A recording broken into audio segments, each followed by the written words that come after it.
horizontal green arrow shows the path of the star behind the plume.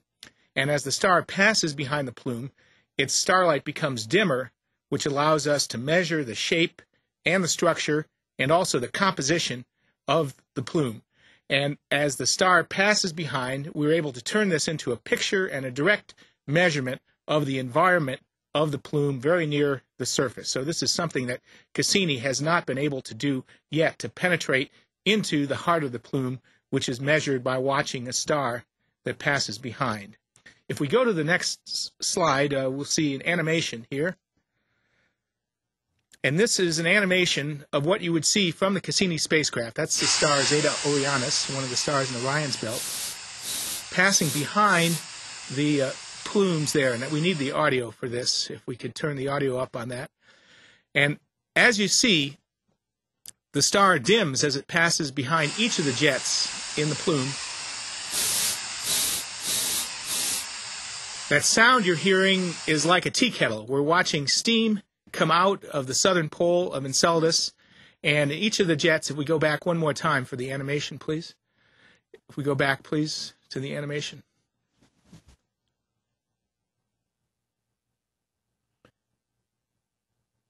If we could step back to the animation. Thank you. So as the star Zeta Orionis passes behind,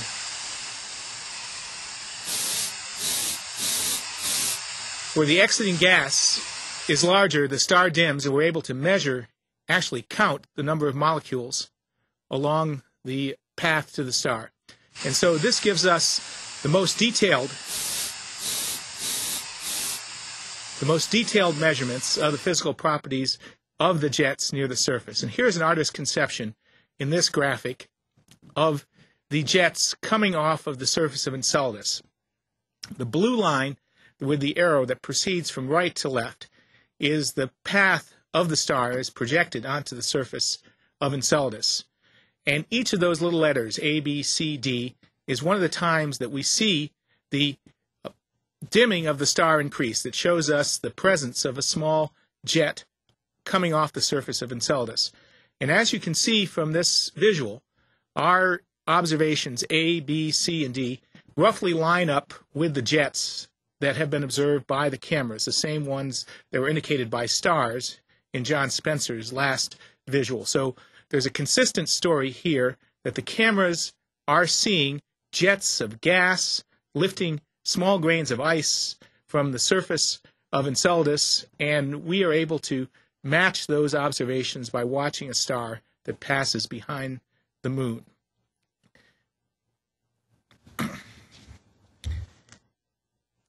The next visual here is not of Enceladus, but of the Old Faithful geyser at Yellowstone.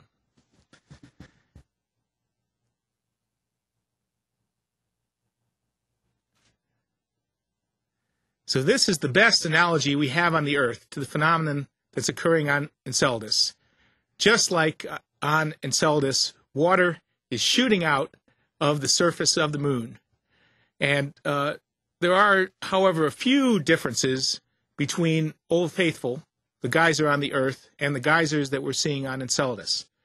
On Enceladus, there's no atmosphere. The sky is black, full of stars.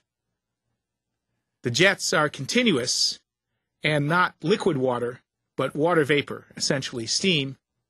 And the particles entrained, captured in that water, are small grains of ice, about 1/10,000th of an inch across. And so now, with the combination of the direct measurements, the remote measurements, and the occultation by a star, we're getting a picture of the environment that's creating these jets on the surface of Enceladus. Water molecules ejected at over 1,000 miles per hour, carrying small grains of ice, 10,000th of an inch across, shooting hundreds of kilometers above the surface of the moon Enceladus. Fortunately, this gas and the small particles are not a danger to Cassini, and therefore we'll be able to use the spacecraft to go yet closer to the moon and do yet more detailed investigations. We see on Enceladus the three basic requirements for the origin of life. We see water, although it may not be liquid. We see organic compounds detected by the ion and neutral mass spectrometer. And we also have a source of heat indicated by the composite infrared spectrometer. These three basic ingredients provide a minimum for the origin of life. Now, we don't yet see, nor can we tell or state whether the interior of Enceladus contains liquid water and if that water might be a habitat for life. But these are the questions that Cassini will focus on in our future flybys. The next of these in August, and then more in October and in the following years, to answer the question of what in the interior makes these jets and plumes which we see, and what connection that might be to a possible habitation for life. Thank you. Thank you, gentlemen. Simply amazing stuff.